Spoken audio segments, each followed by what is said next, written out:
음. 마무리를 하려고 했는데 마무리를 못했습니다. 그 마무리라 써놓고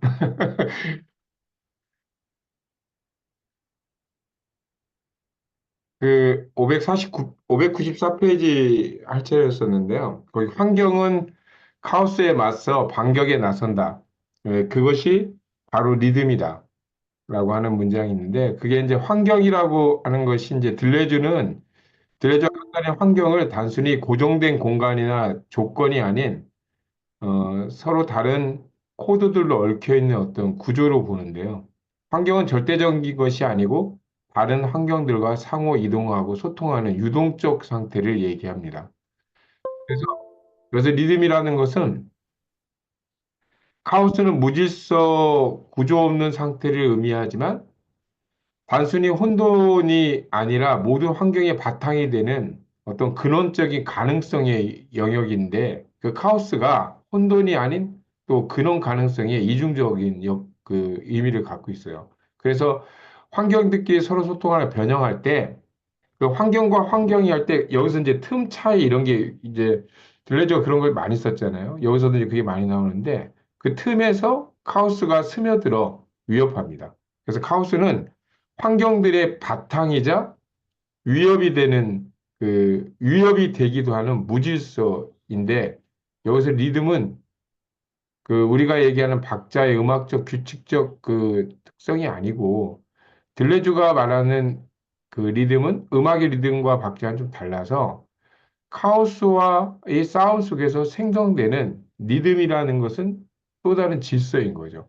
그래서 군대 행진 같은 규율화된 패턴은 오히려 리듬이 없는 겁니다. 여기서 리듬은 유동적이고 예상 불가능한 질서를 가리킵니다. 예.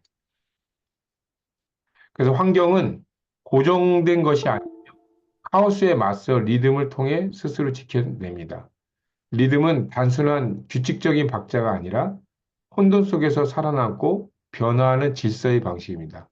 그래서 이 문장을 통해서 리트로넬로가 왜 중요한지, 그래서 영토와 질서 만들기와 탈영토가 하우스와 리듬의 상호작용에서 어떻게 작동하는지에 대해서 예, 말을 했습니다. 이렇게 한 문장씩만 하려고 했거든요. 네, 그러다 이제 얽힙니다. 뒤에 가서 내가 595페이지에 보면 이제 리듬은 물과 물 사이에 혹은 시간과 시간 사이, 개와 늑대 사이, 황홍역이나 새벽역 혹은 새벽역에서 비롯되는 것이다. 박자는 단전적이지만 리듬은 비판적이며 결정적 순간들을 잇거나 하나의 환경에서 다른 환경으로 이동해 가면서 스스로를 연결하거나 한다.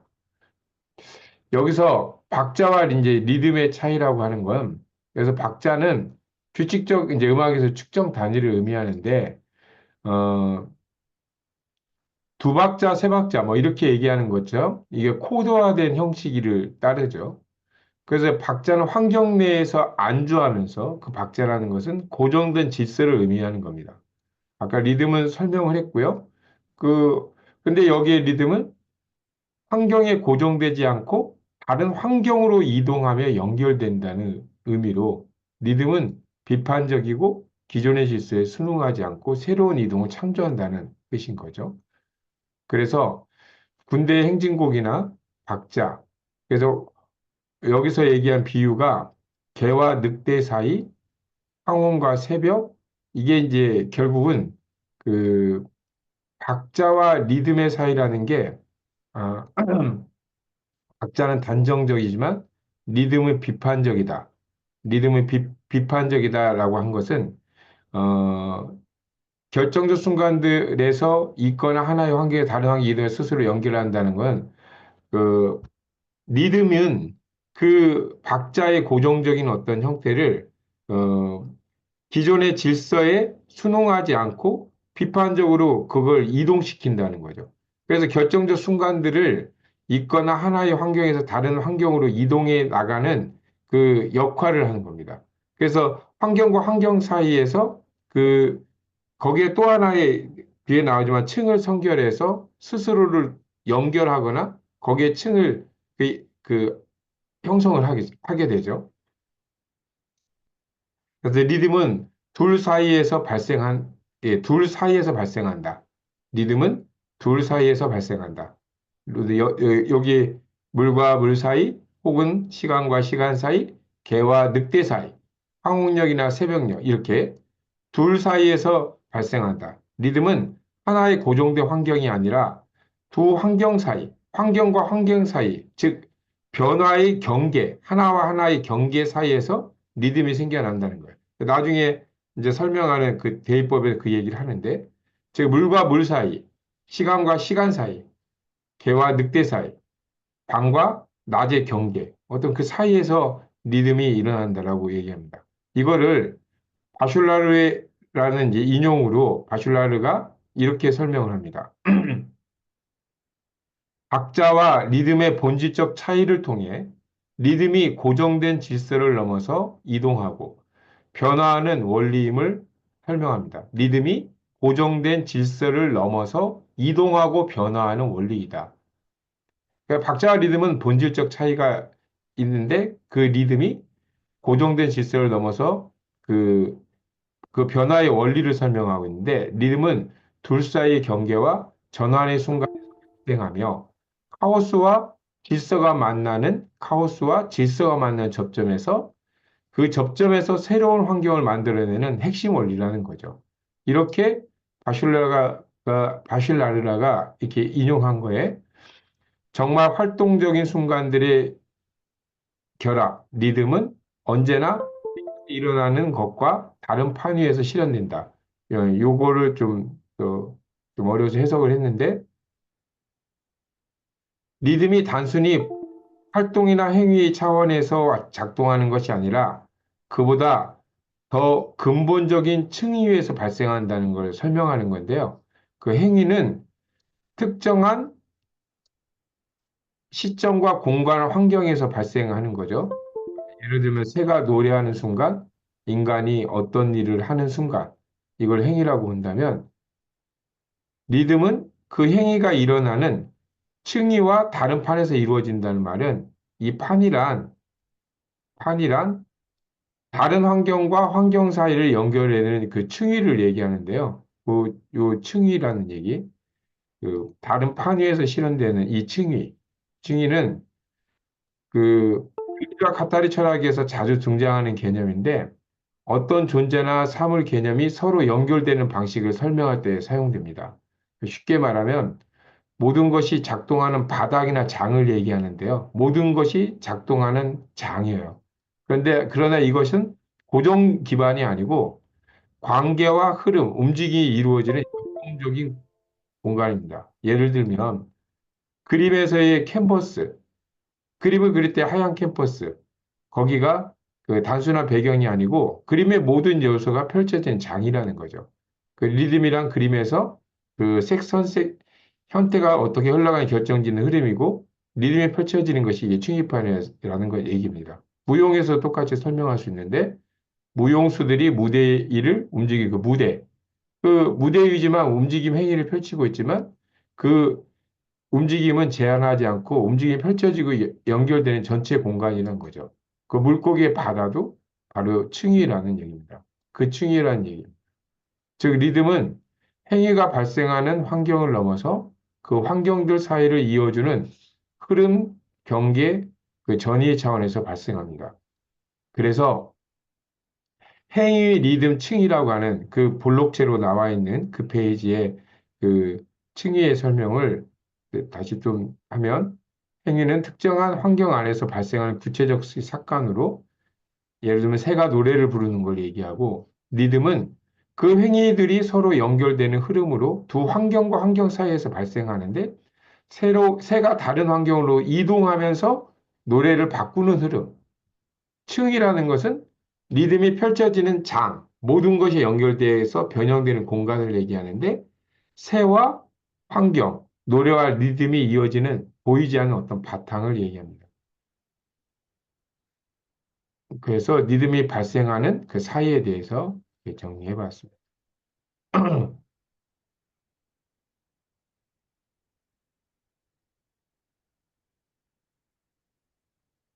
지금, 근데 음악에서 네.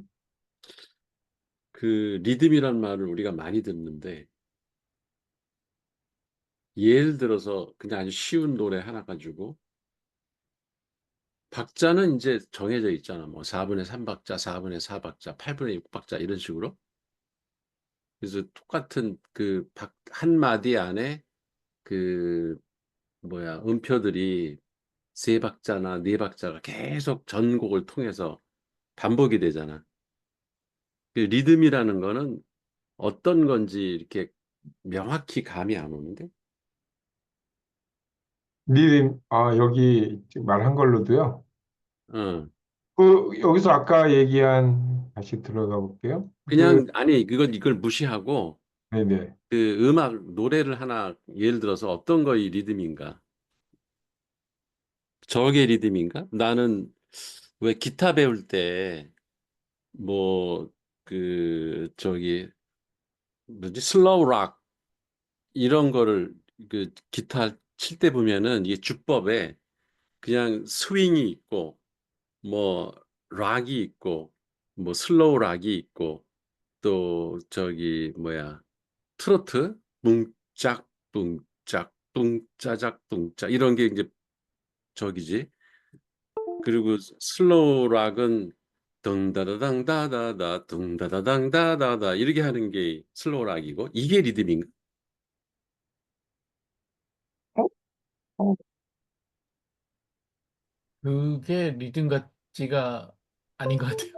그것도 그러니까 그 박자고, 뭐가 그 주법이라고 보통 그 기타에서 그렇게 박자고, 얘기하거든. 이게 리듬은 제가 보기에는 여기 이 책을 읽어보면은 이게 리듬의 영역은 약간 그 보이지 않는, 뭔가 어, 이걸 뭐라고 해야 되나?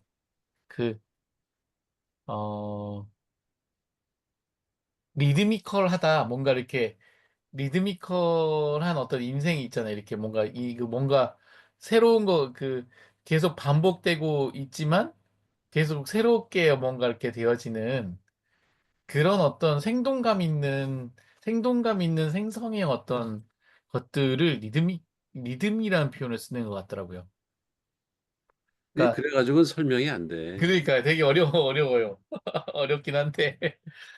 음악을 하는 사람은 그 리듬이 뭔지를 알 것 같은데 뭐를 리듬이라고 하는지. 그러니까 이렇게 흥에 이렇게 해가지고 뭔가 좋아졌을 때 내가 이렇게 움직이는 그런 어떤 그렇지만 생성되고 있는 그거 환경에 맞게 뭔가 생성되고 있는 그런 어떤 움직임이나 그런 어떤 것들이 리듬이고 그게 고정화되고 그런 게 리듬인 거죠. 뭔가 생동감 있다는 거나 뭐 행동감이 없을 수도 있지 리듬이. 그러니까 리드미컬한 거죠. 이렇게 뭐 이렇게 주변에 장송곡 같은 건 리듬이 느려 터지거든. 근데 이제 양자가 이제 파동을 이렇게 타고 가듯 환경과 그거에 맞게 어떤 서로 다른 파장에 맞게 이렇게 파장들의 어떤 이렇게 결합에 의해서 새로운 어떤 게 만들어지는 이렇게 이런 어떤 상태라고 저는 그냥 근데 이해를 그 했는데 지금 얘기는 계속 지금 이 책에는 있는 말로 하는 거야. 맞아요. 그게 아니라 우리가 음악에서 보통 리드미컬하다 그럴 네. 때 그걸 뭘 말하는 예, 건지에 나는 명확한 개념이 없다고. 난 그걸 뭐라고 생각하냐면 주변의 환경 있잖아요. 주변의 환경을 받아들이는 수용체의 어떤 움직임이 그 움직임을 리미컬하다. 아니, 왜 그 음악의 형식 가운데 네. 펑크 뮤직이나 레게 뮤직이나 무슨 그 음, 블루스라든가 뭐 이런 게 있잖아. 이건 음, 뭐라 그래? 이게 리듬 아니야? 그러니까 장, 음악에서 얘기하는 그, 장르.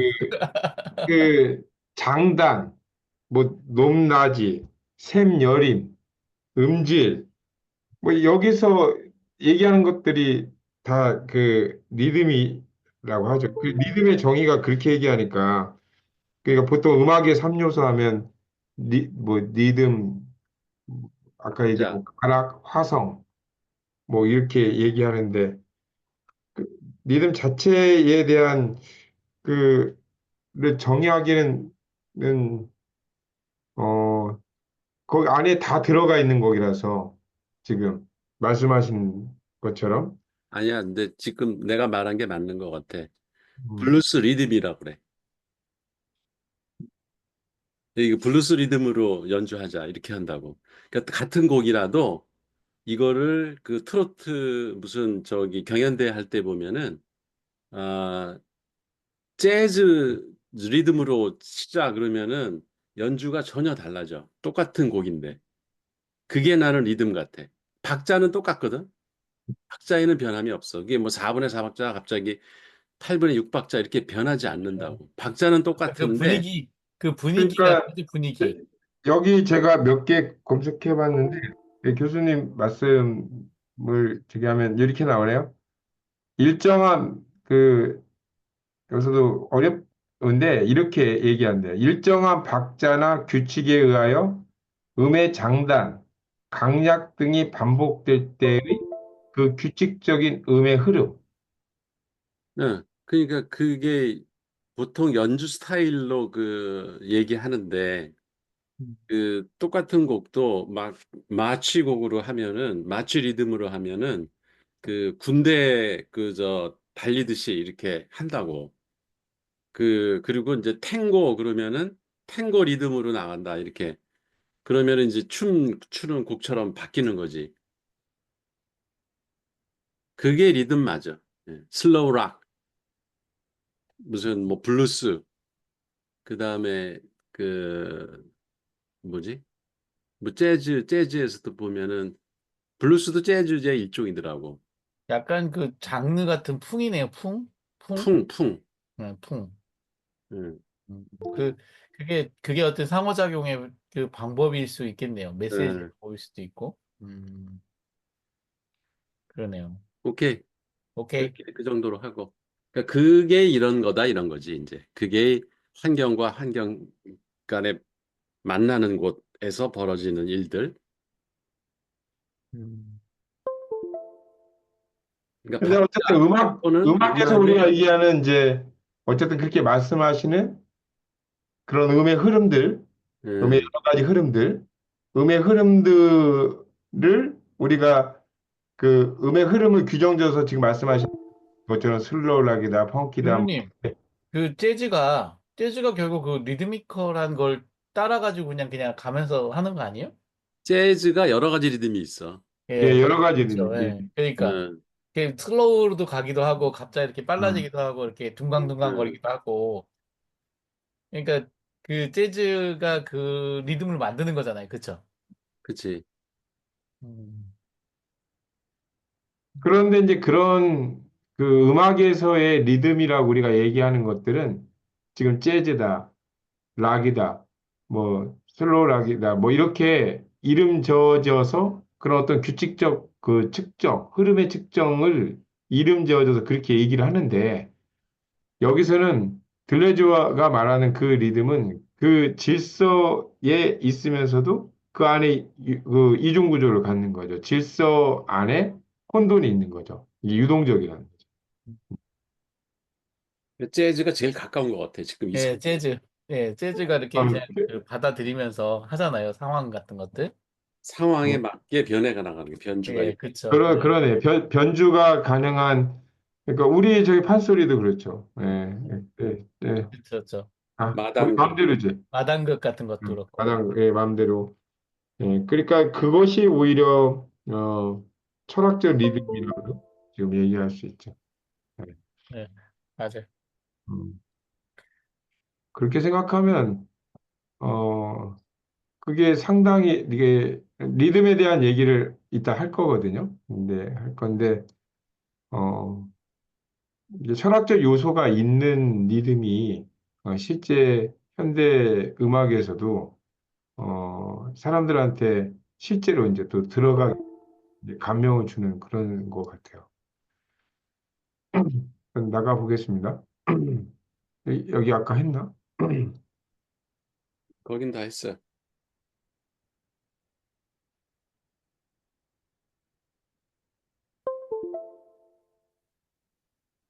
그 이게 소리가 지금 왜 여기서 자꾸 나? 이제 예? 그 왜 떡떠더덩 이런 소리가 계속 나? 잠깐만요. 아,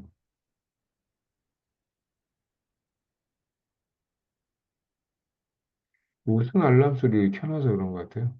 네. 뭔지 모르겠네. 아까부터 계속 나는데. 그 어쨌든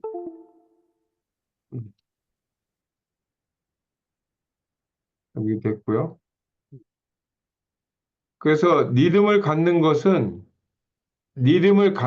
차이이다.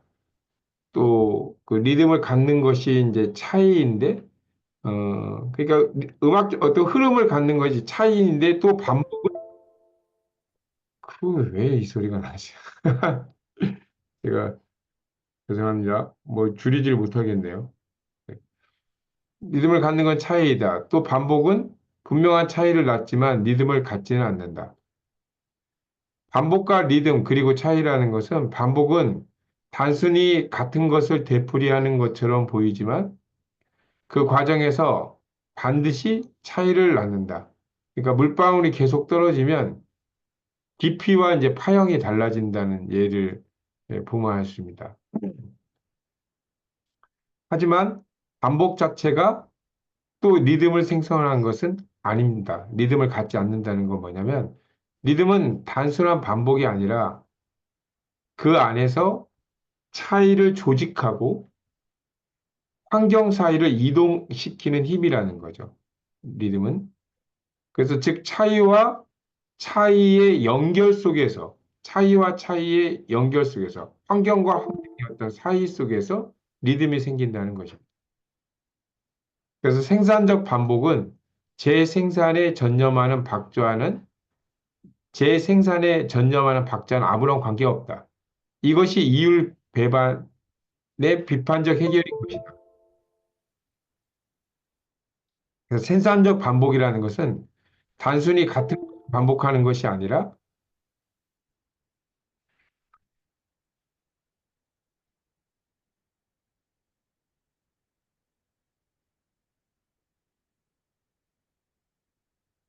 나는 안 누르는 건데 왜 소리가 자꾸 나지? 저는 안 누르거든요. 이게 지금 뭐 어디서 나는 소리지?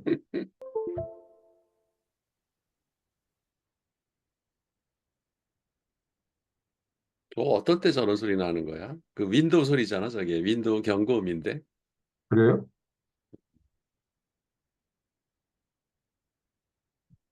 음,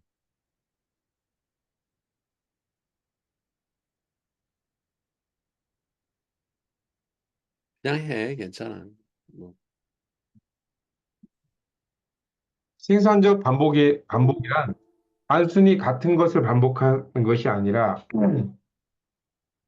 반복 속에서 차이를 만들어내는 과정입니다. 즉, 그 반복하지만 매번 다르게 새로운 것을 생성하는 그 반복을 얘기하는 거죠. 어, 그 예를 들면 이제 자연 속 계절의 순환이 항상 반복되지만 그, 그 차이가 매번 다르죠. 그 재생산에 전념한 박자, 재생산적 박자란 일정한 틀 속에서 동일한 것을 계속 복제되는 패턴인데 이건 변화가 없고 이제 규칙만 유지한다는 거죠. 공장의 어떤 생산 라인처럼. 그 둘이 차이는 생산적 반복은 새로운 가능성을 여는 과정이고 박자는 기존 질서를 유지하는 겁니다. 그 생산적 반복은 재생산에 전념하는 그 박자와는 그 아무런 관계없다. 이것은 이율 배반의 비판적 해결인 것이다.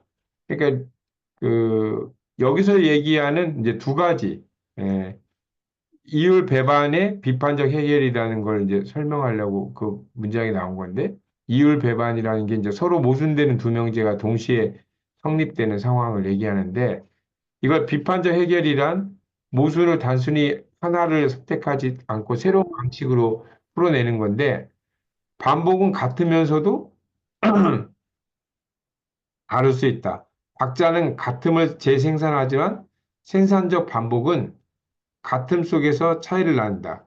즉, 이율 배반적 상황을 리듬의 생산성을 통해 리듬의 생산성을 통해 창조적으로 해결한다는 거죠. 반복은 같은 것의 반복이지만 생산적 반복은 같음 속에서 새로운 차이의 가능성을 창출한다는. 그래서 기존 박자의 틀을 넘어서 리듬의 생성적 힘을 의미하며 기존 박자의 틀을 넘어선 거죠.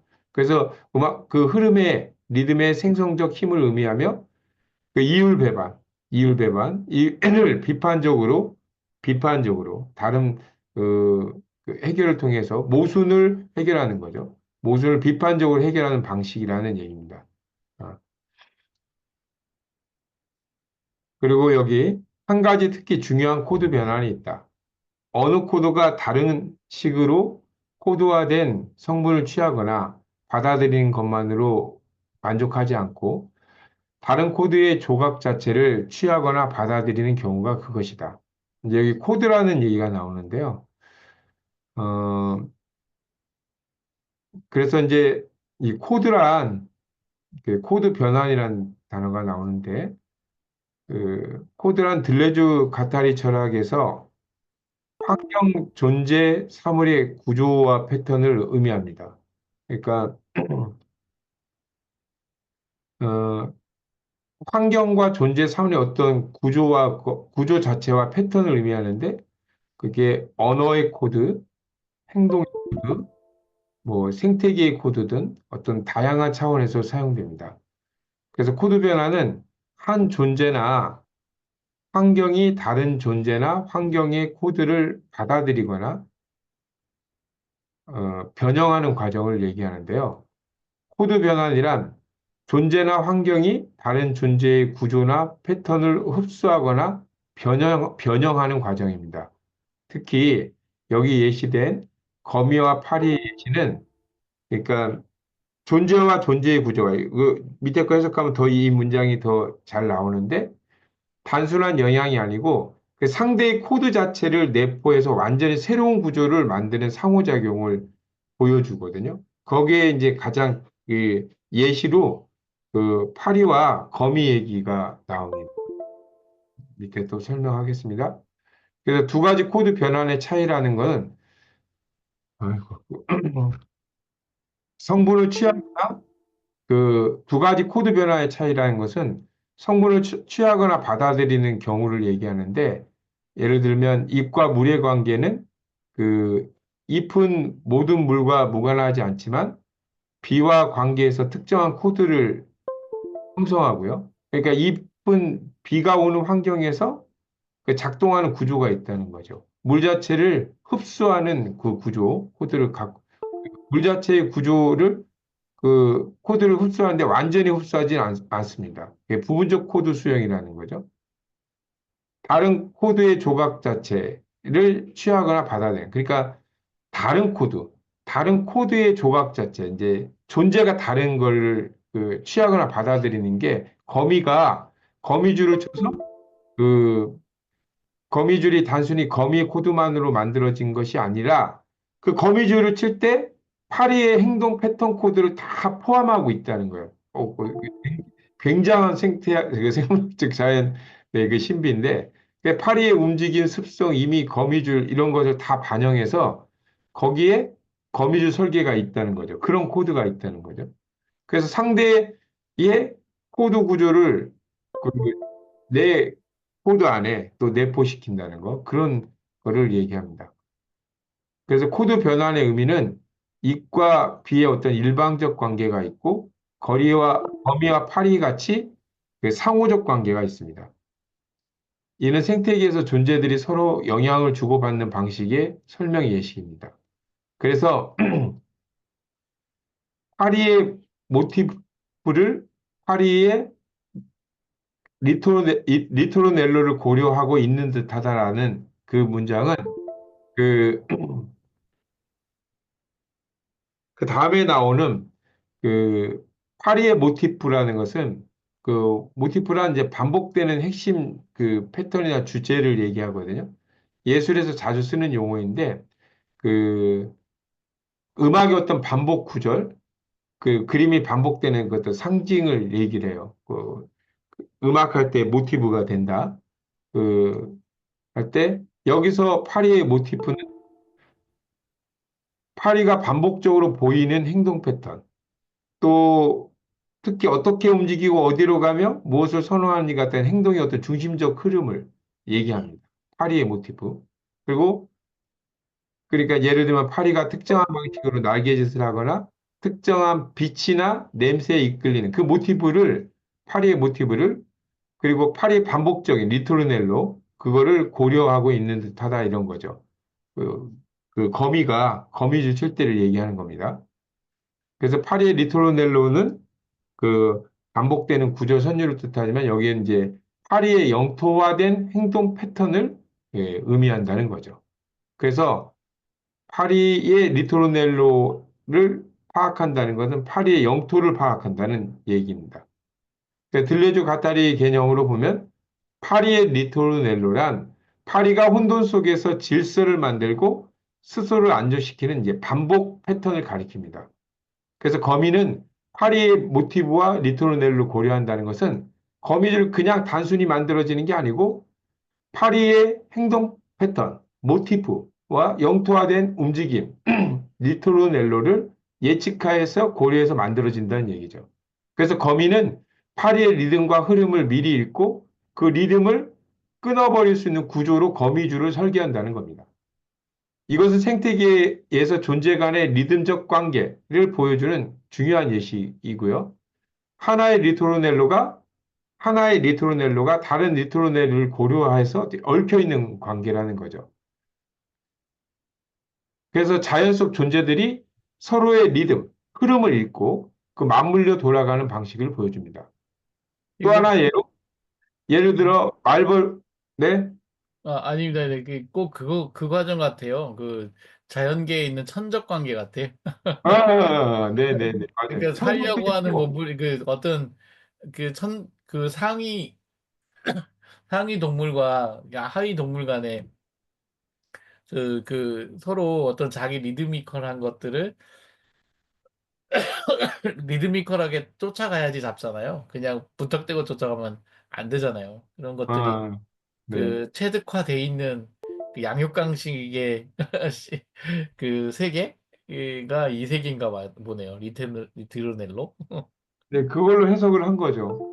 그런데 네. 이제 이렇게, 그렇게 이제 어떻게 말한 것처럼 그렇게 약육강식의 어떤 세계에서 먹고 먹기는 관계, 생존하기 위한 관계도 있지만 그 서로 상호 협조적으로 보완적이면서 상호 보완적인 이 음악에서도 그렇거든요. 음악이 이제 설명하다 보면 음악도 반대적인 것과 협조적인 것 막 이런 것들이 음악에 있어요. 그 대입법으로 그걸 어, 설명한 건데 이거는 이제 철학적으로 이제 여기서는 그렇게 설명한 거죠. 그다음 얘가 말벌과 서양난 같은 경우는 그, 그 코드 내포 관계가 상호적인 경우, 이게 상호 협조적인 경우인데 코드 내포 관계라는 게 서로의 구조나 패턴을 자기 안에 오히려 아예 포함시켜서 상대의 행동 패턴을 자기 구조 안에 그 있는 건데 그 양쪽 모두가 서로의 코드를 서로 주고받는 패턴 관계를 하는 거예요. 일방적 관계가 아니고. 상생관계네, 예, 예, 상생관계. 예.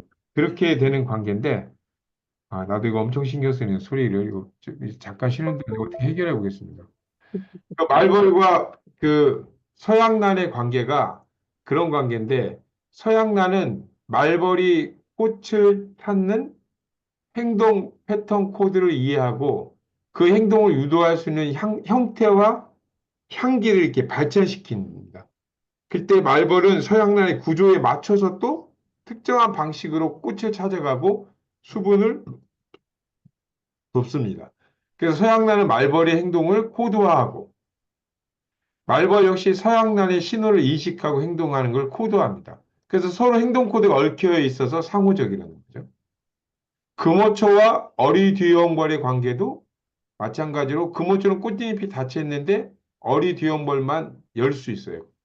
어리뒤엉벌은 금호초 꽃을 열고 들어가 꽃가루를 가져가서 수분을 가져가는데 이 경우도 금호초는 어리 뒤엄벌의 신체 구조와 행동 패턴 코드를 고려하여 설계되었다는 거예요.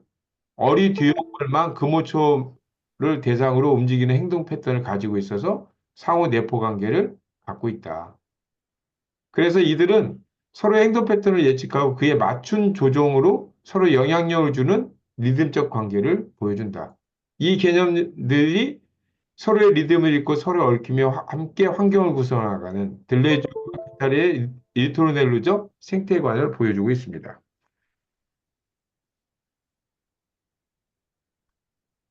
그 이거를 여기 페이지에서 먹스컬은 이런 코드 변화를 훌륭하게 이론적으로 정리해 줬다고 해서 즉 그에 따르면 모든 성분 속에 여기에 이제 대입법이라는 얘기가 나오고 대입법을 이루는 선율을 찾을 수 있는데 한 선율은 다른 선율의 모티프가 되기도 하고 이러한 계획은 상호적이라는 거다. 이렇게 지금 나와 있는데요.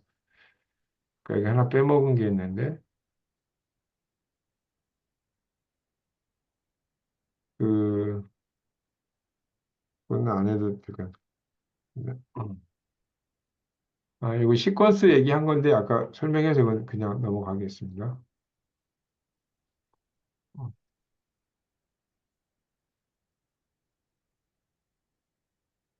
어,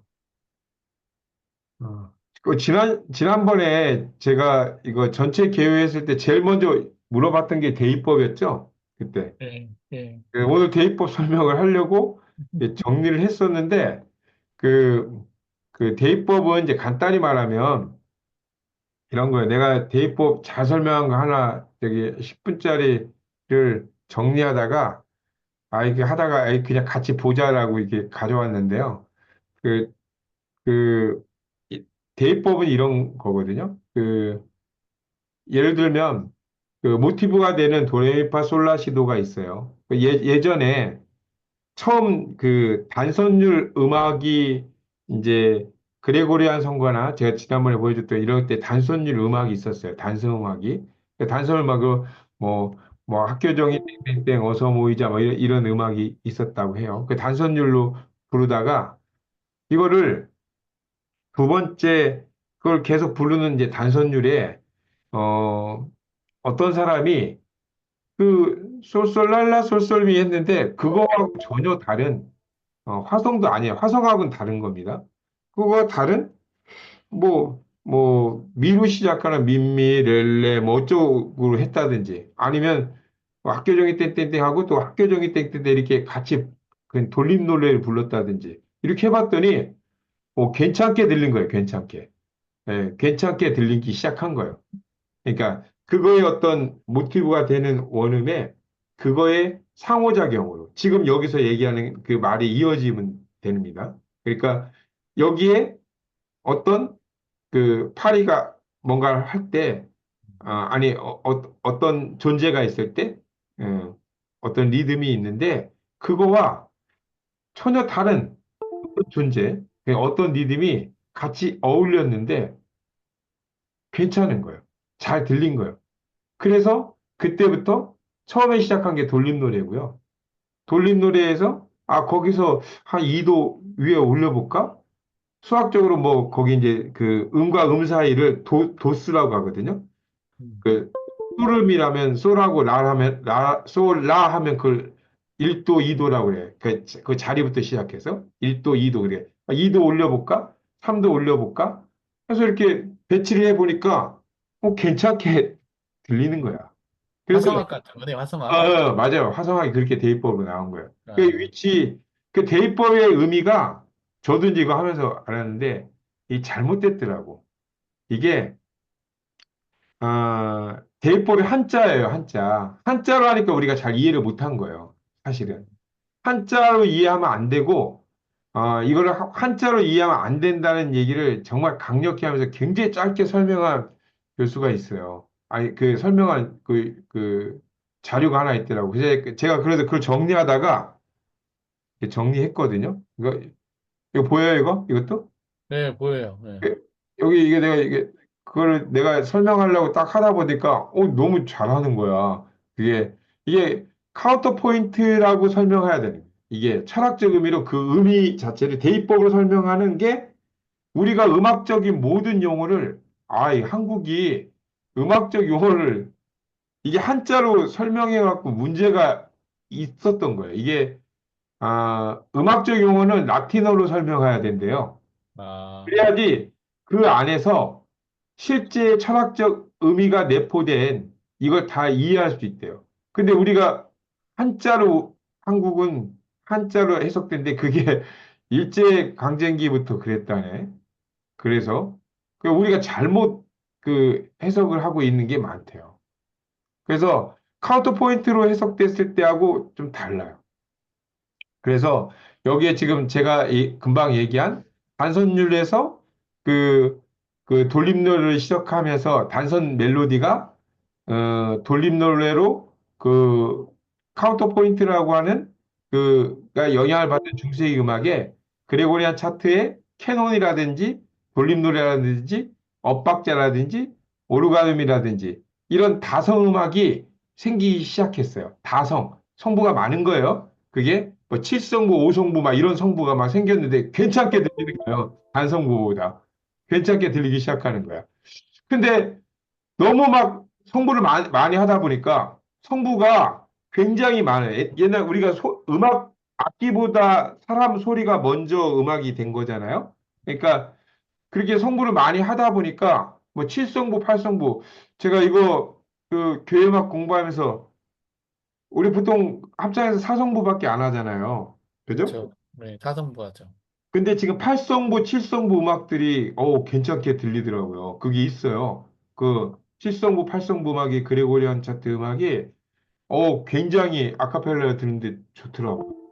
그런데 사실은 악기는 훨씬 더 많죠. 악기는 뭐 20, 20성부, 24성부가 넘잖아요. 악기는. 악기 훨씬 더 악기는 많죠. 근데 사람 성부를 그냥 이렇게 다성부를 만들어 보니까 뭔가 이상해진 거예요. 뭔가 소리가 불협화음이 생기기 시작한 거죠. 처음엔 괜찮다가. 그래서 여기에 뭔가 규칙이 룰이 필요했던 거예요. 그게 어떤 거는 수학적으로 아까 얘기했죠. 완전 2도, 뭐 3도, 4도 뭐 이렇게 수학적으로 이게 연구하는 이게 수학적 배정으로 해서 화음을 만들어내는 그런 화성학이 생기기 시작하고 음과 음 사이를 대입시키면서 서로 교묘하게 이렇게 상호작용하는 그 룰 관계를 만들고 시작한 거예요. 근데 여기에 이제 자연 철학과 관련된 내용이 있다라고 하면서 이 사람이 그 설명한 게 있어요. 그게 10분밖에 안 되니까 아예 이걸 같이 들어봐요. 이게 되게 좋더라고. 내가 설명하는 거예요. 여기까지 설명하다가 그냥 보여줘야겠다 생각이 들었어요. 제가 했잖아요. 웩스컬은 이런 코드 변화를 훌륭하게 이론적으로 정리해 줬다. 즉, 그에 따르면 이제 대입법 아니까 모든 성분 속에서 대입법을 이루는 선율을 찾을 수 있는데 한 선율은 다른 선율의 모티브가 되기도 하며 이러한 관계는 상호적이라는 것이다. 음. 즉, 음악으로서 자연 코드 변화가 일어날 때마다 단순히 가산이 아니라 반드시 잉여 가치라는 새로운 판이 성립한다고 생각해도 틀림이 없을 것이다. 리듬 혹은 선율의 판, 그리고 이행 혹은 중개 역할로서의 잉여가치. 그러나 이 두 가지 경우 모두 결코 순수하지 않으며 실제로는 혼합되어 있다. 여기서 이제 윅스컬은 이런 코드 변화를 훌륭하게 이론적으로 이제 정리해 줬다는 게 뭐냐면 윅스컬이 생물학자이며 이 사람도 음악 이론가래요. 그래서 생명체의 행동과 그 구조를 음악적 원리로 연결지어 설명학자랍니다.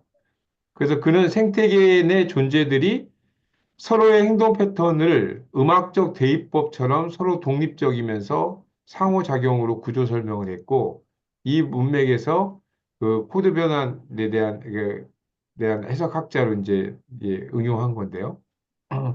그래서 즉 그에 따르면 모든 성분 속에서 대입법을 이루는 선율을 찾을 수 있는데 한 선율은 다른 선율의 모티브가 되기도 하며 이러한 관계 상호적이다. 이제 저희가 배웠잖아요. 카운터 포인트. 두 개 이상의 여기 봐요. 독립적인 선율이 서로 조화를 이루며 진행하는 음악적인 원리인데, 이게 대입법. 다시 설명한 겁니다. 이제 선율들이 서로 간섭하지도 않으면서 또 공존하기도 하고 상호작용한다. 이제 이해가 되죠. 예. 그래서 다른 선율의 모티브가 되고 이렇게 상호적이라는 거죠.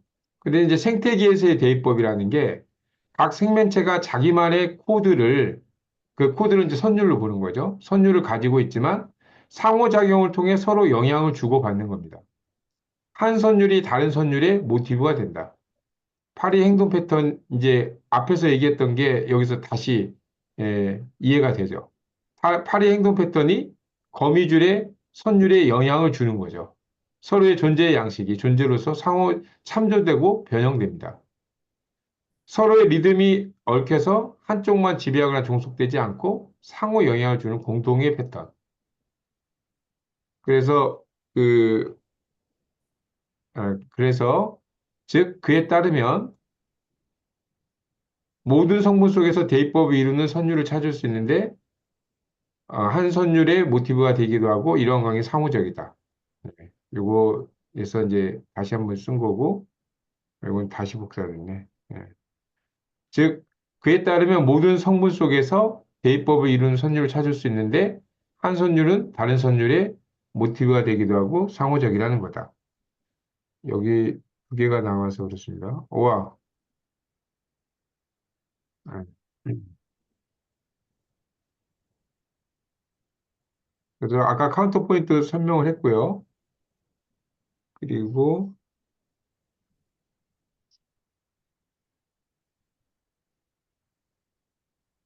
즉 음악으로서의 자연 코드 변화가 일어날 때 단순히 가사 아니라 반드시 잉여 가치란 새로운 판이 성립한다고 생각해도 틀림이 없을 것이다. 음악으로서의 자연, 그 자연은 고정된 질서나 기계적 구조가 아니라 리듬과 선율로 서로 얽히고 변형되는 과정 자체입니다. 그래서 어, 코드 변환, 새로운 판의 그 형성을 얘기하는 건데요. 생명체들이 서로의 코드를 변형할 때 단순히 두 코드를 더하는 것이, 가산하는 것이 아니고 완전히 새로운 층위판이 생긴다는 거죠. 잉여가치라는 새로운 판이 성립한다는 거 생각해도 틀림없다는 건 새로운 다른 층위판이 생긴다는 거예요. 그 경제학적 의미를 빌려왔지만 여기서는 새로운 가능성, 새로운 질서, 기존 관계를 넘어 생성되는 것을 뜻합니다. 즉, 코드 변환이 일어날 때 새로운 질서의 어떤 판이 창출된다는 얘기죠. 그래서 들레즈 카탈의 잉여 가치 개념은 노동의 잉여 가치를 넘어서서 경제학의 잉여 가치를 넘어서서 관계 속에서 생성되는 새로운 흐름의 잠재성을 설명합니다. 리듬 혹은 선율의 판, 그리고 이행 혹은 중개 역할로서의 잉여 가치. 그러나 이 두 가지 경우 모두 결코 순수하지 않으며 실제로는 혼합되어 있다. 즉, 리듬 혹은 선율의 판이라는 것은 존재들 사이의 코드와 리듬이 얽히는 층위의 판을 얘기하고요. 이 층, 거기서 잠깐 그 옛날에 우리 공부한 거를 리마인드 하면 그 들레즈 시네마 영화 저 책 있잖아. 네네네. 거기서 그 여기 판이라는 게 플랑이야, 플랑. 그럼. 아, 네네네. 플랑. 예. 네네. 플랑이라는 게 그때 뭐라 그랬냐면 모든 것이 거기서 생성될 수 있는 가능성들이 집합된 상태. 아, 네. 중요하게 공부했어요. 예. 기억납니다. 네네. 맞- 그거 똑같은 개념이 이제 여기서 지금 판이라고 계속 나와서 아, 아, 우리가 이걸 플랑. 플랑하고 이렇게 괴리시켜가지고 생각하면 안 된다 이게 지금 플랑을 지금 얘기하고 있는 거라고 지금. 아, 네. 그, 그 플랑이 또 고름판이기도 하고 그런 거죠? 예, 모든 선들이 만나서 음, 거기서부터 뭐가 새롭게 생성될 수 있는 모든 잠재성이 다 갖춰져 있는 상태가 플랑이야. 그렇죠. 음, 음, 여기도 그러잖아. 존재들 사이의 코드와 리듬이 얽히는 층위입니다. 음. 음, 그래서 예, 그렇게 나왔네요. 잉여 가치를 여기서는 리듬과 선율이 얽히는 지점인데 환경과 존재의 변형을 매개하는 이행 역할을 한다. 네. 음, 그러나 이 모든 것은 순수하지 않다. 리듬과 선율, 잉여 가치, 층위는 명확히 분리되지 않고 서로 혼합되고 얽혀 있고, 즉 자연의 모든 흐름은 복잡하게 얽힌 네트워크며 순수하게 나뉠 수 없는 혼존성을 가지고 있다. 그렇지. 그래서 이게 다 우리가 시네마에서 공부했던 개념이야, 이게. 별 음, 새로운 게 아니야. 그대로 나오는 예, 거야, 지금. 그렇게 얘기하시니까 기억이 나네요. 불랑부터 똑같은 얘기를 하네요. 그 워스컬은 자연의 코드 변화를 음악적 대입법으로 설명해서 존재들 간의 상호 코드 내포와 변화를 통해 새로운 층위, 판이 생긴다고 보고 있고, 이러한 층위에서 리듬과 선율이 펼쳐지고, 잉여 가치는 환경과 존재 사이에 증계를 이루는 역할을, 그 이행을 이루는 역할을 합니다. 하지만 이 모든 구조는 명확하게 나뉘지 않고 또 서로 혼합된 흐름으로서 존재한다고 했습니다. 이상입니다.